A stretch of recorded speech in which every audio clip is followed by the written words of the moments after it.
Hello everyone, my name is Lakshmi and this is my YouTube channel Lighthouse Academy Easy Way of Learning. If you like the video, please like, share and feel free to subscribe my channel because it means a lot to me. Thank you so much. So now we are going to take the next part of lesson Sushrut. Okay, now in this part we are going to talk about the history of veterinarian medicine. Okay, so let's start. चलिए शुरू करते हैं.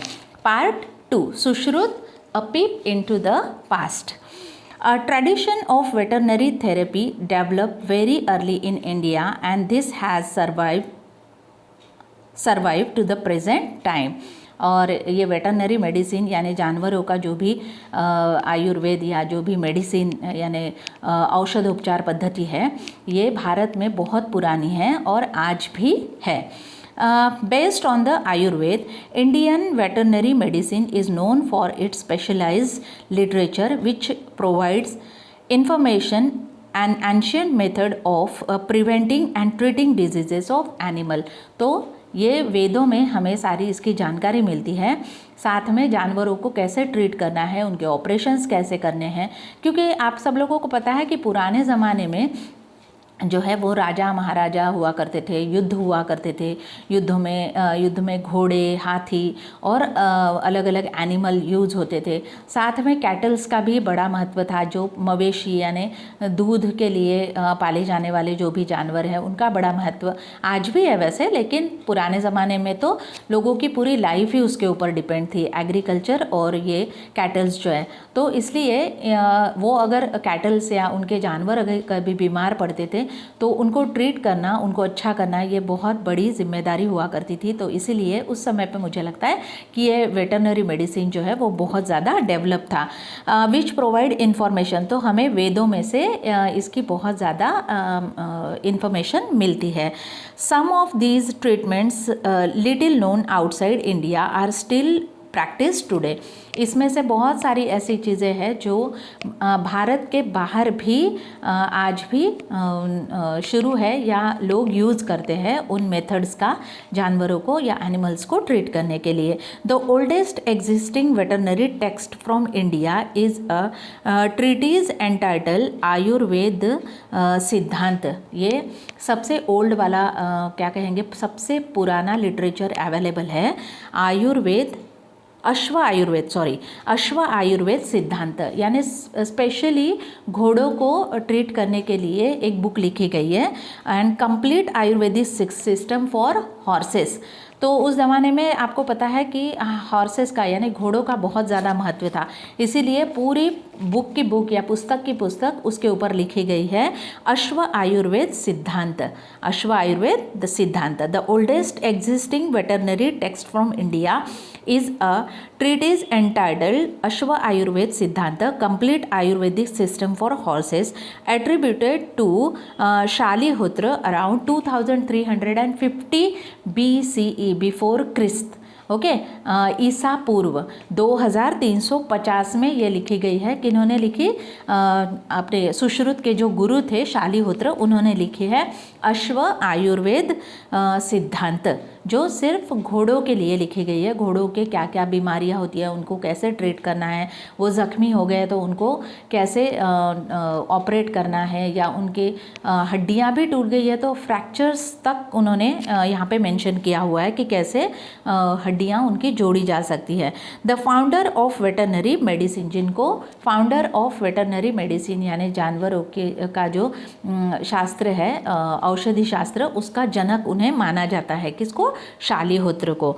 Subsequently various treatise on horse and diseases of the horses were composed. Nakul, one of the 5 Pandav. अब सब लोगों को नकुल का नाम तो पता है. 5 पांडव, महाभारत में जो 5 पांडव थे उनमें से 4th number I think, Yudhishthir, Bhim, Arjun, Nakul और सहदेव.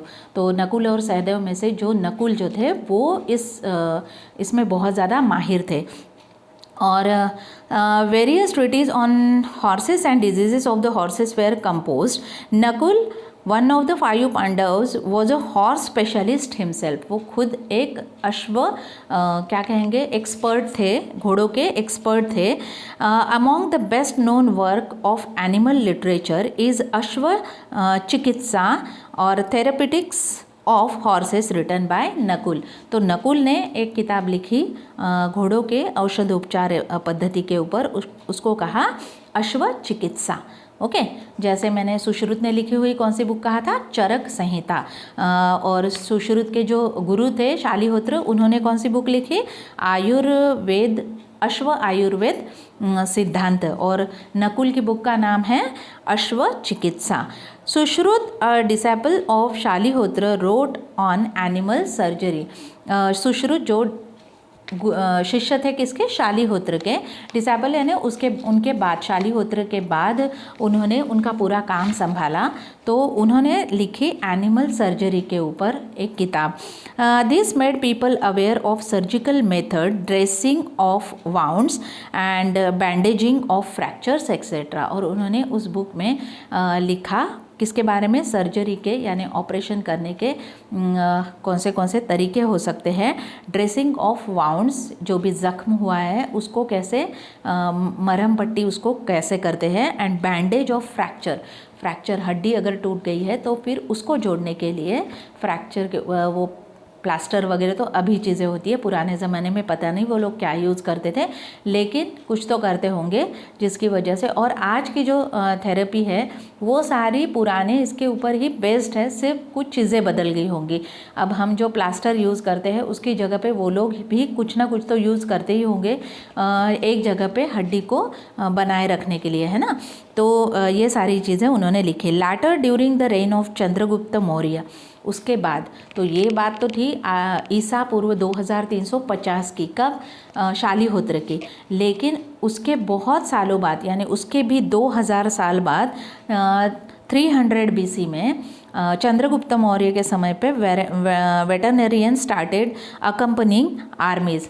अब चंद्रगुप्त मौर्य ने इन वेटरनरियन यानी जो भी एनिमल के एक्सपर्ट, डॉक्टर ही कहेंगे हम लोग उन्हें, वो जो थे उनको अपने सेना के साथ में जोड़ दिया ताकि वो क्या कर सके घोड़ों का और जो भी एनिमल्स होते हैं हाथी घोड़े उनका अच्छे से ख्याल रख सके। Started accompanying and armies to treat horses, elephants as well as cattles. Okay, the great emperor Ashoka, उसके बाद में जो अशोका है ग्रेट एम्परर, सबको पता है उनका नाम, erected the first known veterinary hospital. और अशोक ने तो सबसे पहला जानवरों का अस्पताल भी बना दिया। ऑफ द वर्ल्ड, पूरी दुनिया का सबसे पहला जानवरों का अस्पताल किसने बनाया, सम्राट अशोक ने। He arranged cultivation of herbal medicine for man and animal in his empire and adjoining kingdoms. उन्होंने जो हर्ब्स होते हैं ना, क्या कहते हैं हम, जड़ी बूटी, यस, जड़ी बूटी को सिर्फ जंगलों से पहले नेचुरली जाके लेके आना वो अलग बात थी, लेकिन सम्राट अशोक ने उन जड़ी बूटियों की खेती करना शुरू कर दिया। और साथ ही में अपने ही राज्य में नहीं तो आसपास के राज्यों में भी वो खेती करवाते थे लोगों से, और उनकी जो हर्ब्स है वो शायद वो खरीदते होंगे, इसीलिए लोग उसकी खेती भी करते थे।